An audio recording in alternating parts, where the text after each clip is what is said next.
मला असं सांगण्यात एवढ्या एवढ्या गोष्टी आहेत, पण जिल्हा परिषदच्या विषयांतर करून इतर कुठेतरी भाषण करायचे. आज मोठ्या प्रमाणामध्ये विकासावर न बोलता अनेक ठिकाणी विषयांतर करून विकासावर न बोलता विषयांतर करून लोकांचं दिशाभूल करायचं.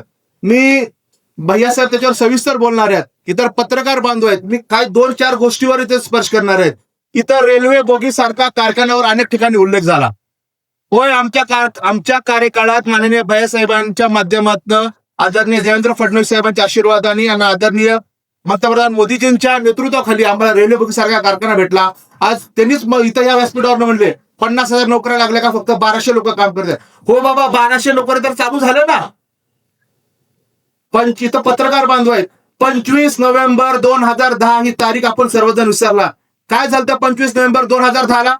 25 नोव्हेंबर 2010ला ह्याच आमदारांनी, इथं लातूर जिल्ह्याच्या आमदारांनी लातूरमध्ये भेळ सारख्या कारखान्याचं मोठं भव्य दिव्य उद्घाटन केलं. 16 वर्ष झाले, अजून एकही टीज रचली नाहीये. रचलीये का? भेळ सारखा कारखाना असेल, व्हिडिओकॉन सारखा कारखाना असेल. आम्ही कारखान्याची घोषणा केली, आज आमचा कारखाना उभा आहे आणि पुढच्या भविष्य काळामध्ये लाखो हजारो तरुण त्याचे काम करणार आहेत.